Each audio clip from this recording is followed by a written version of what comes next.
Yo, hello guys, tayo mag-vlog-vlogan na naman. Naring aking BFF palangan, yung aking pinagbidyo. At ako ay magawa ng tungko. At wala palanganing kuryente, kaya kami dyan magaluto ng aming kainin bago magawa ng report. Kaya pala kami nagawa ng tungko dyan. Ang nagamit nila dito ay puro di kuryente ay brown out. Kaya po kami nagagawa ng ganyan. So guys, tingnan yung aking cameraman na si BFF po. Nag-selfie pa talaga. Ayun guys, tayo nakapagawa na ng tungko. Ang bilis ng transition, tayo nakapag-ihaw na agad. Kami pala katapos lang magsaing yan bago mag-ihaw, hindi na na-videoan yung pagsaing. At yun guys, tapos na tayo mag-ihaw, tayo makakuha naman muna ng buko at napakasarap pala nga nito, fresh na fresh. At nung habang nag-ihaw pala kami ng isda, napansin nung kasama ko na may buko daw. Bago pala kami kumuha, tinanong muna namin dun sa aming isang kaklase, yung aming pinuntahan din kanila daw pala Eric, kaya kami kumuha na din. Tingnan naman ako mga lakyat sumalampak na. Naalala ko pala guys, no, na hindi ako marunong umakyat, hindi ako marunong pumunta sa ibabaw ng niyog.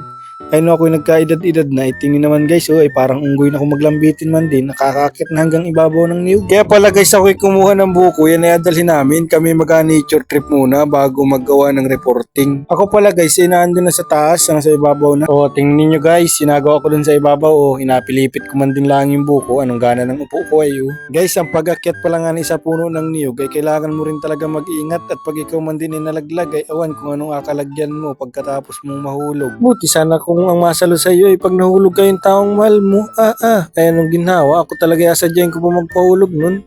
Bagay mahal ko yung masalo sa akin. At yun guys, pagkapilipit ko man din isa, hinagis ko lang dun sa baba, doon ko hinagis yun sa may malambot na part para hindi mabasag yung buko at makainom kami ng sabaw. Wala, ang kinuha ko lang pala dyan guys ay 5 piraso lamang. At pagkatapos pala natin kumuha ng 5 piraso ay tayo ay mababa na. At sa pagbaba pala guys ay kailangan ay maingat ka din. Kailangan makapit ka ng maayos at pag ikaw man din ay nahulog sa maling tao ay namang sakit. At ayun guys, tingnan nyo, hinahanap ko nga ni isang tilhang at ako hindi makababa Ayun, nasa kabila pala ikot ulit guys, makapit ka ngayon ng mabuti at pag ikay nahulog man din sa maling tao ay ganun talaga, napakasakit. Nahugot ang ready ninyo.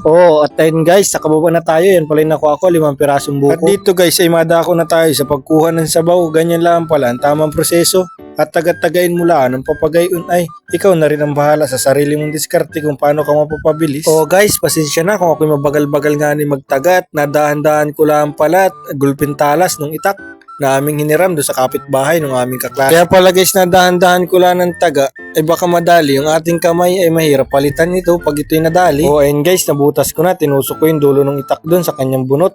At pinaikot ko lamang din ng ganun ay ayari na yan ay atikman natin yung laman at namang sarap niya. At matingin pa sa camera habang nakain ay ina. Kaya ko pala nga ni guys kinain yun ay masarap. Ayun guys, kunin ko na yung lagayan ng sabaw at tataktak na natin para maumpisahan na rin natin yung pagbiyak ng buko na yan. At ayun guys, after pala natin may taktak yung sabaw dun sa lagayan ay ating abiyakin na itong buko. Umpisahan na natin, ganun lang pala nga yung tamang proseso guys. At tagain mo lang ng papaganon, apaikutin mo yung buko, wag mo apailalim yung pinagbuksan mo ng sabaw. At pag pinailalim mo nga ni guys yung pinagbuksan mo ng sabaw ay siguradong pula-pulang putik yun, kaya yun pala guys ay patagilid yung aking pagtaga. At ayun guys, nabiyak na natin, tingnan natin yung laman kung quality nga ni po baga. Ay quality naman guys, tingnan naman. At para naman sa akin yung laman ay goods. Dahil goods pala po yung laman ay diabiyakin ko na po pala yung mga kasamahan na rin buko na eri. Ay yung ginawa ko pala nga ni guys na process kanina ay pinaulit-ulit ko lang po man din at pinas-forward ko lang yung video at pag hindi ko nga ni po pala pinas-forward ito ay gulping haba nito. Iba talaga guys pag nasa probinsya ka, tulad nitong buko na ito. Kung nasa syudad ka guys ay napakamahal niyan dun. Dito sa probinsya ay libre dito guys. At dito pala ay patapos na tayo magbiyak ng buko. Hari na pala pakita ko na sa inyo yung mga nabiyak kong buko. Apakasarap libre lamang man din sa probinsya After ko nga ni po pala ipakita sa inyo yung mga biniyak na buko ay madako naman tayo dito sa pagkukudkud.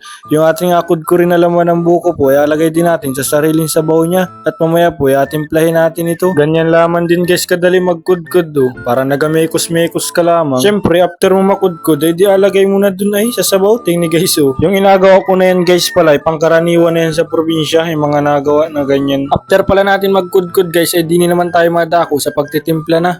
Ang alagay ko lang pala guys na gatas dito ay Bear Brand dahil wala tayong pambili ng condense. Pang low budget lang guys yung ating inagawa. Guys, ay ano pang agawin, hindi ataktak na natin na rin Bear Brand. Yung kasama ko pala ay nagtatanong kung ano daw ang lasa nun.